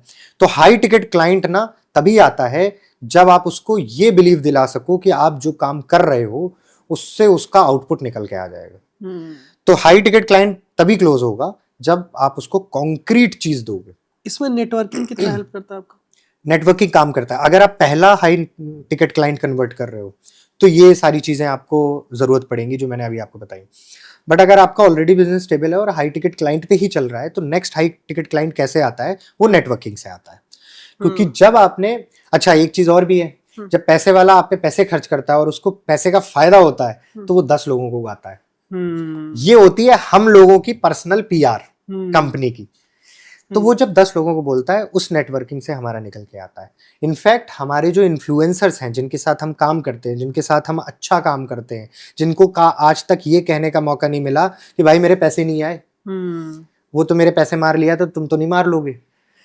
तो ये फेथ बनाना भी बहुत डिफिकल्ट है। जब इन्फ्लुएंसर के पास फेथ आता है, जब आपके नेटवर्क के पास आपके प्रति फेथ आता है, तब आपका business high ticket client network से भी ग्रो करता है। आपके बिजनेस को AI कितना इम्पैक्ट कर रहा है? AI बहुत इम्पैक्ट करता है। सो बेसिकली मैं आपको बताता हूँ आज भी इंडिया में most of the PR agency, PR influencer marketing agencies work on excel sheet. हम भी करते थे। जहां समस्या आती है ना वहीं से नया बिजनेस जनरेट होता है। जब आप प्रॉब्लम समझ लेते हो तो सॉल्यूशन खोजते हो और एक बार आपको सॉल्यूशन मिल जाता है तो नया बिजनेस बन जाता है। So what we are facing कि हम 1000 वीडियोस कर रहे हैं, 2000 वीडियोस कर रहे हैं। हमने एक बंदा बैठा रखा है जो एक्सेल शीट पे यही मेंटेन कर रहा है कि कितने व्यूज आ रहे हैं, कितने शेयर आ रहे हैं। क्लाइंट ने पूछा कौन सी वीडियो परफॉर्म की तो मेरा बंदा बैठ के पूरे दिन में रिपोर्ट बना रहा है कि कौन सा इन्फ्लुएंसर बढ़िया काम किया। अब इसमें भी कई सेगमेंट है, किसके व्यूज के बेसिस पे कौन अच्छा इन्फ्लुएंसर परफॉर्म किया है, किसका लीड के बेसिस पे कौन इन्फ्लुएंसर अच्छा परफॉर्म किया है, किसके जो है एंगेजमेंट सबसे अच्छा रहा है। इस बेसिस पे क्लाइंट को अगर रिपोर्ट बना के भेजनी है तो हमारा एक बंदा हफ्तों लगा रहेगा पूरे क्लाइंट्स को भेजने के लिए। एक क्लाइंट में एक बंदा ही चाहिए, एक बंदा चाहिए। तो ये प्रॉब्लम हमारे साथ भी आ रही थी। हम एक्सेल मेंटेन कर रहे थे, एक्सेल में भी ऑटोमेशन कर रहे थे, बट वो मजा नहीं आ रहा था क्योंकि वो बहुत हेक्टिक हो जाता है। हर क्लाइंट के लिए एक एक एक्सेल शीट बनानी पड़ेगी, उसके लिए बंदा बैठाना पड़ेगा। और क्लाइंट एक्सेल शीट नहीं पढ़ता, हम्म, क्लाइंट केवल पॉइंट देखता है कि भाई साहब तुमने निकाल के मुझे क्या दिया है। सही बात। वो ये नहीं देखता कि तुम्हारा डेटा इतना, तुमने 1000 वीडियो का डेटा दे दिया, मैं थोड़ी बैठ के छाटूंगा। हाँ। मैं तुम पे करोड़ रुपए खर्च कर रहा हूँ, मैं बैठ के अगर ये छाटने लगूं तो तुम्हारी जरूरत क्या है। सही बात है। तो क्लाइंट कभी इन सब चीजों में इन्वॉल्व नहीं होता, तो उसे आउटपुट चाहिए होता है। तो जब हमें ये प्रॉब्लम आना शुरू हुई तो वी डिसाइडेड कि let's step into the techs sector, कि कुछ प्रोडक्ट बनाते हैं और इस प्रॉब्लम को सॉल्व करते हैं, जिससे केवल हमारी नहीं, जो भी इन्फ्लुएंसर मार्केटिंग कर रहा है, whether it is a client doing it in house और एजेंसी जो किसी क्लाइंट के लिए कर रही है, उन सबके लिए इजी हो जाए। तो हमने एक प्रोडक्ट बनाया जिसका नाम है बजीलो। ओके। बजीलो अभी जल्दी लॉन्च होने वाला है। अच्छा, अभी लॉन्च नहीं हुआ? अभी लॉन्च नहीं हुआ है, it's in developing phase, almost complete हो गया, लॉन्च होने वाला है। सो बेसिकली बजीलो क्या करता है, जब तक ये पॉडकास्ट आएगा उसके बाद लॉन्च हो जाएगा? मोस्ट प्रोबेबली लॉन्च हो जाएगा। ओके।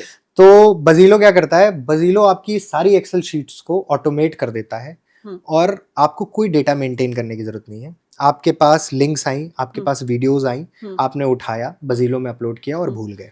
बट इसका कॉस्टिंग तो आपने ज्यादा रखा होगा फिर? नहीं, कॉस्टिंग बहुत कम है, कॉस्टिंग बहुत कम है, बिकॉज क्या है कि मार्केट में तभी पेनिट्रेट किया जा सकता है जब कॉस्टिंग कम होगी। और क्या है ना, जितनी कॉस्टिंग हमें पड़ रही है हम उसी बेसिस पे कॉस्टिंग चार्ज करेंगे। We are not a foreign company. India में ज्यादातर ऐसी कंपनीज जो हैं जो इन्फ्लुएंसर मार्केटिंग के प्लेटफॉर्म्स बना रही हैं, वो सब बाहर की हैं। जो इंडिया की हैं वो कहीं ना कहीं एपीआई खरीदती हैं या फिर उन्हीं प्लेटफॉर्म्स का एक वर्जन बना के इंडिया में बेच रही हैं। तो वो उसी हिसाब से कॉस्ट चार्ज करेगी, क्योंकि उनको कॉस्ट ज्यादा पड़ रही है। हमने खुद बनाया है तो हमारी कॉस्टिंग कम है, तो हम कॉस्ट में कम बेचेंगे। ओके। तो बजीलो सारा ऑटोमेट कर देगा, आपकी सारी एक्सेल शीट्स एक जगह ले आएगा, रियल टाइम में आपको डेटा देगा, एआई एनालाइज करेगा, क्योंकि एआई का इंटीग्रेशन हो रहा है यहाँ पे, तो एआई एनालाइज करेगा। आपको कुछ नहीं बोलना, आपको सिर्फ इतना बोलना है कि मेरी इस कैंपेन में कौन सी वीडियो इंगेजमेंट या लाइक के बेसिस पे सबसे बेस्ट परफॉर्म की है, वो फटाक से निकाल के आपको दे देगा। ओके। तो सॉर्टिंग का सारा काम ना, जो एक्सेल शीट पे मैनुअल होता था, वो सारा हमने ऑटोमेट कर दिया। किस वीडियो से कितना लीड आएगा ये भी बता देगा? ये भी बता देगा। सो हमने क्या किया है, इस प्लेटफॉर्म में ना यूटीएम ट्रैकर को इंटीग्रेट किया है। Okay. तो जनरली क्या है कि हर लीड को ट्रैक करने के लिए यूटीएम ट्रैकर होता है, यूटीएम लिंक होता है। तो वो आप यूटीएम लिंक कोई भी बनाए, कहीं से भी बन के आए, आप उसका एक कॉपी बना लो हमारे प्लेटफॉर्म पे। वो कॉपी आपकी जिस वीडियो में जा रहा है उस वीडियो के साथ इंटीग्रेट हो जाएगी। Okay. और आपको ये भी बताती रहेगी कि इसके व्यूज और बाकी स्टैट्स, और साथ ही साथ ये बताती रहेगी इससे कितने कन्वर्जन आ रहे हैं। ओके। और ये भी कैलकुलेट करके बता देगी कि आपने इस पे इतना पैसा खर्च किया है, इतनी लीड आ गई, तो आपकी कॉस्ट पर लीड कितनी आ रही है। ओके, ताकि फ्यूचर में पता लगा सके इस इन्फ्लुएंसर पर पैसा लगाना है कि नहीं लगाना है। बिल्कुल सही बात है। काफी तगड़ा बनाया आपने। हाँ, मतलब इसमें हमारी प्रॉब्लम ही थी, क्योंकि हमें भी ये चीज फेस करनी पड़ रही थी। हम खुद ही नहीं डेटा सॉर्ट कर पा रहे थे, बिकॉज इतना बल्क में डेटा हो जाता है। आज आपने 1 साल कंपनी चलाई, 2 साल चलाई, 4 साल चलाई, आपके पास इतने क्लाइंट आ गए, इतनी वीडियोस आ गई, और आप पूरी दुनिया जानती है कि digital content is digital infrastructure, जो आप एक बार बनाते हो और जिंदगी भर आपके साथ चलता है। राइट। तो आज जो वीडियो बनी है वो 10 साल बाद भी आपको आउटपुट देगी। राइट। तो मेरे लिए तो वो तो गोल्ड माइन है ना, वो मैं आज भी रखूंगा, 10 साल बाद भी उसको देखूंगा। तो इसलिए प्लेटफॉर्म बढ़िया वर्क करेगा। इसका क्या सब्सक्रिप्शन वगैरह क्या है, कैसे प्लानिंग है इसके लॉन्च? सो अभी लॉन्च हम कर रहे हैं, प्राइसिंग उसी लॉन्च में ही हम ओपन करेंगे, but it will be very affordable to अगर एक क्लाइंट पे कोई एक बंदा बैठा रहा है तो समझ रहे हो कितना कॉस्टिंग जा रहा है? हाँ, फॉर एग्जाम्पल जनरली एक शीट पे बैठने वाला बंदा 20,000 रुपए महीने लेगा, उससे तो कम पड़ेगा। ओके। अगर ये पूरा सब्सक्रिप्शन लेता है तो समझो कि काम हो जाएगा। काम हो जाएगा, तो मतलब इतना, अगर कोई मेरे थ्रू जाता है तो उसको ऑफ वगैरह मिलेगा? हाँ, बिल्कुल मिलेगा। ठीक है। आप कहोगे तो मैं 2 महीने 3 महीने का फ्री ट्रायल दे दूंगा। ठीक है, अगर मेरे थ्रू कोई जाता है तो उसको 3 मंथ का ट्रायल दे देंगे। बिल्कुल, ठीक है, डन है। तो अगर ये लॉन्च होता है, मैं डिस्क्रिप्शन में इसमें लगा दूंगा, आप जाके चेकआउट कर सकते हो। 3 मंथ के लिए अगर मेरे थ्रू जाते हो तो भाई ऑफ मिलेगा। बिल्कुल, यही बुलवा लिया। नहीं, it's good. And this Rohit भाई, इसमें मेरा भी फायदा है ना, मेरे पास पब्लिक आएगी, तो ऑब्वियसली मैं तो सबको यही बोलूंगा, मैं 1 महीने का फ्री ट्रायल दे रहा हूँ, आपकी तरफ से मैं 3 महीने का दे दूंगा। हाँ, मेरे तरफ से जाओगे 3 मंथ का ट्रायल मिल जाएगा भाई। ठीक है। 3 ऐसे कौन सी चीज होनी चाहिए जो बिजनेस स्टार्ट करने के लिए ध्यान में रखना चाहिए? सो एज पर मी 3 चीजें होती हैं। कंसिस्टेंसी, क्योंकि until unless you are not consistent you will not grow. ठीक है, आलस छोड़ना पड़ता है और मेहनत से प्यार करना पड़ता है। घिसाई करना पड़ता है। जो आज घिसेगा वो कल कमाएगा, और जो आज आराम करेगा वो कल रोएगा। ठीक है, तो घिसना पड़ता है। Consistency is important. मैंने बताया ना 10 महीने तक हम रोए हैं, हमारे पास एक क्लाइंट नहीं था, बट फिर भी हम सरवाइव किए। तो कंसिस्टेंसी इज बहुत important. Then second is the relatability. जो आप बेच रहे हो उससे आपका क्लाइंट रिलेट कर रहा है कि नहीं कर रहा है, वो मार्केट के लिए बेटर है कि नहीं है, आपकी स्ट्रैटेजी उसको हिट कर रही है कि नहीं कर रही है, और मार्केट के सेंटिमेंट को हिट कर रही है कि नहीं कर रही है। तो relatability is very important. Third is the understanding your client and your audience psychology. Because लोग प्रोडक्ट नहीं खरीदते, लोग इमोशन खरीदते हैं, लोग आपकी स्टोरी खरीदते हैं। तो तीसरी चीज जो मुझे लगता है हर बिजनेस को स्टार्ट करने के समय आपको देखना चाहिए कि how you are communicating your story. This is very important, क्योंकि यहीं से आपकी ब्रांडिंग शुरू होती है। आप क्लाइंट को तभी इंप्रेस कर पाओगे जब आपकी स्टोरी में कुछ डिफरेंस होगा। So these are the 3 things जो मैंने फील की कि इंपॉर्टेंट है किसी भी बिजनेस को स्टार्ट करने में, क्योंकि इसमें कोई स्किल नहीं लगती, इसमें सिर्फ अंडरस्टैंडिंग लगती है। ये 3 चीज आप अंडरस्टैंड कर लोगे, स्किल तो आप यूट्यूब से भी सीख लोगे। सही बात। तो ये 3 साइकोलॉजी बहुत समझना जरूरी है, आपके क्लाइंट्स की और आपके ऑडियंस की। ओके, एक लास्ट सवाल। अगर अपने यंगर को, अगर आप 17-18 साल वाले बच्चे को, अपने भाई को अगर एडवाइस देना चाहोगे तो क्या एडवाइस ऐसा देना चाहोगे जो बिजनेस बड़ा बना सके? मेरा भाई तो मेरी सुनता ही नहीं है। यूट्यूब पे बताओ जो सुन सके। ओके भाई एक ऐसी चीज होती है ना, आप भाई का छोड़ो, पूरा परिवार, सही बात है, दुनिया की आप कितनी भी अच्छे काम कर लो, उनके लिए आप जो है घर की मुर्गी दाल बराबर वाला सीन है, वो नहीं आपसे समझने वाले।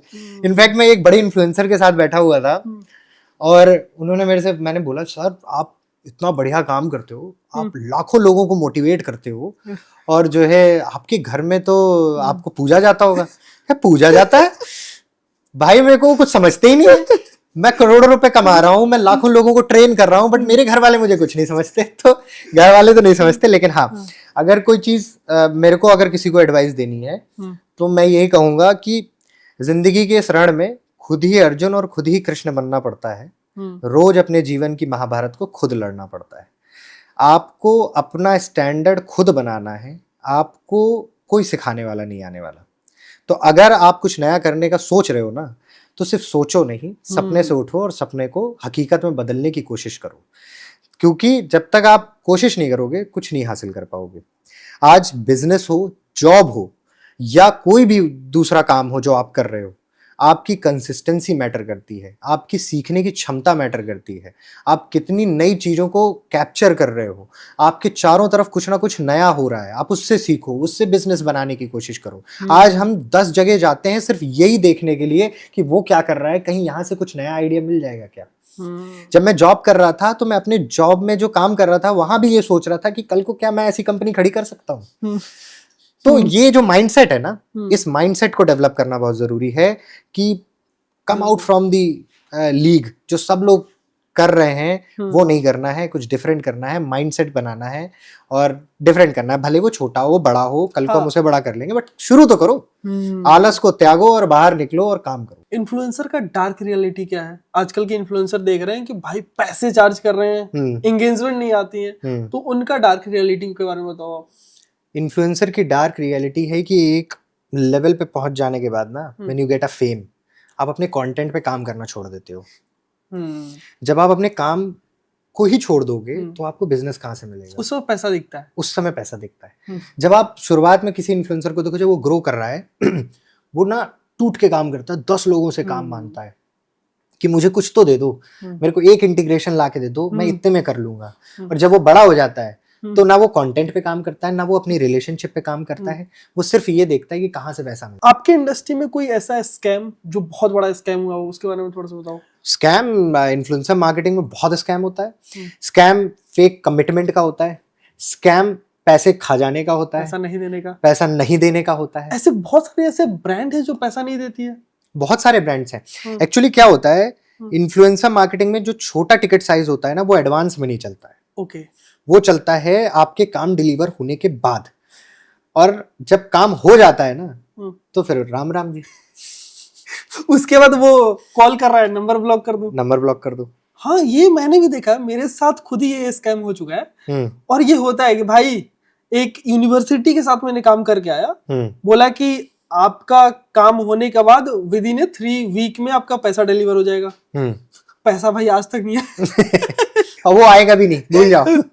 तो ये भी स्कैम होता है, और ऐसे बहुत सारे इन्फ्लुएंसर के साथ होता होगा। फिर बहुत सारे इन्फ्लुएंसर्स के साथ होता है, इसीलिए इन्फ्लुएंसर्स भी आज की डेट पे फूक फूक के कदम रखते हैं, या फिर किसी एजेंसी के साथ कंप्लीटली साइंड हो जाते हैं कि एक्सक्लूसिव है। उसका रीजन ही यही है कि थोड़ा सिक्योरिटी आ जाती है। बट अगर आप अच्छे एजेंसी के साथ, अच्छी कंपनी के साथ जुड़े हो ना, तो ये कभी प्रॉब्लम नहीं आती। मैं आपको बताऊं, ब्रांड बिकेगा चाहे एडवांस ले क्लाइंट से या ना ले, अपने इन्फ्लुएंसर को एडवांस देता है। ओके, हमेशा हमेशा कोशिश हमारी यही रहती है कि हम एडवांस दे दें। पूरा एडवांस या काम होने के बाद? मोस्टली 50% एडवांस रहता है, जो कि जनरली इन्फ्लुएंसर मांगता भी है। तो 50% एडवांस रहता है, और बहुत सारे बड़े इन्फ्लुएंसर्स ऐसे हैं जिनको हम पूरा पेमेंट भी कर देते हैं डिलीवरेबल्स। और क्लाइंट से इधर दिया भी नहीं है? क्लाइंट से इधर दिया भी नहीं। इसमें तो और लफड़ा होता होगा। बिल्कुल है, बिल्कुल है। आपका पैसा मर सकता है भाई। आपकी साल भर की इनकम, आपके साल भर का पैसा कमाया हुआ खून पसीने से कोई भी मार सकता है। क्लाइंट भी मार सकता है और आपका इन्फ्लुएंसर भी मार सकता है। सो ये सारा ट्रस्ट का गेम है।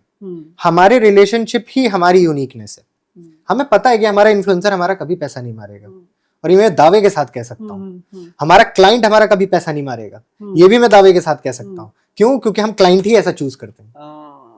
आपने कोई ऐसा इवेंट किया हो और उसमें बहुत बड़ा वाला पंगा हो गया या कांड हो गया हो? बाय गॉड ग्रेस ऐसा कोई पंगा नहीं हुआ।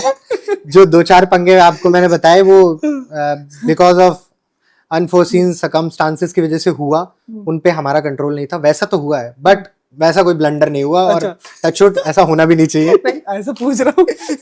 नहीं, इस इंडस्ट्री में ऐसा कुछ बवंडर होता है? बहुत होता है। इन्फ्लुएंसर बुक हो जाता है, इवेंट शेड्यूल हो जाता है, पब्लिक गैदर हो जाती है, इन्फ्लुएंसर कहता है मैं नहीं आ रहा। Okay, last moment. फिर वो इन्फ्लुएंसर पैसा भी आपको लौटा देना, तब भी वो भरपाई नहीं कर सकता जो नुकसान हो गया है। तो ये भी होता है। So this is very risk full industry. जब तक आप छोटे क्लाइंट में काम कर रहे हो, 20,000, 25,000, 30,000, 1 लाख रुपए, तब तक दिक्कत नहीं है। जब ये टिकट साइज बड़ा होता है ना, तो दिल की धड़कनें भी धक धक धक धक बढ़ने लगती है। पता चला एक इवेंट पे 50 लाख लगा के रखे हो। हाँ, और उसके बाद आपका पेमेंट आएगा, तब तक इधर 50 लाख 50 हो जाएगा। और 90% हमारा पेमेंट हमारे डिलीवरेबल्स के 2 महीने बाद आता है। ओके, जनरली ऐसा ही होता है, हर एजेंसीज के साथ होता है। तो और इनफैक्ट इन्फ्लुएंसर मार्केटिंग नहीं, कोई भी एजेंसी उठा लो आप, क्रिएटिव एजेंसी, उसके साथ भी यही होता है। आपकी लाइफ का ऐसा कोई बिगेस्ट फेलियर जो आपने उससे कुछ सीखा हो? मेरी ना लाइफ का बिगेस्ट फेलियर मेरा आलस है।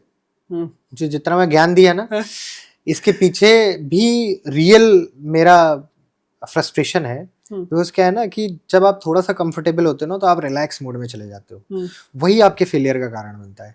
तो जब जब मेरा खुद का मैं फील करता हूँ डाउनफॉल है, वो केवल और केवल मेरे आलस की वजह से है। मैं ना रूल करता हूँ, मेरा मूलांक 8 है। थोड़ा अगर मैं न्यूमरोलॉजी के हिसाब से बताऊं, तो मेरा मूलांक 8 है। 8 होता है इन्फिनिटी। ओके, ठीक है। और 8 वालों को ना रूल करता है ये शनि। ओके, तो जिनको शनि रूल करते हैं ना, वो अगर आलस के तरफ जाते हैं तो उनका डाउनफॉल होता है। अपने मूड से काम करते हैं। सो मेरे को ये सच्चाई मेरी पता है कि अनटिल अनलेस मैं हार्ड वर्क नहीं करूंगा, मुझे कुछ अचीव नहीं होगा। और यही मेरी बिगेस्ट पावर भी है, यही मेरी बिगेस्ट स्ट्रेंथ भी है। बिकॉज आई नो कि जब तक मैं काम नहीं करूंगा, मेरे पास कुछ नहीं आना। मेरे को पता है मेरी किस्मत में केवल यही है कि मेरा काम है। माइंडसेट कितना इंपॉर्टेंट है? माइंडसेट भी बहुत इंपॉर्टेंट है।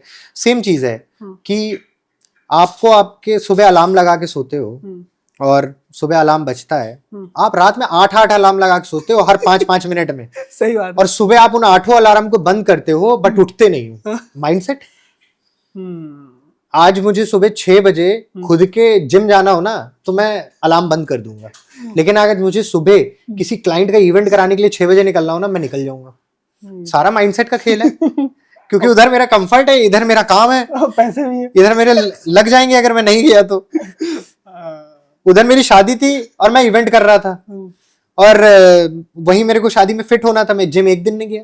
ओके। क्योंकि वहां आलस था। बहुत बहुत धन्यवाद, बहुत मजा आया पॉडकास्ट। धन्यवाद रोहित।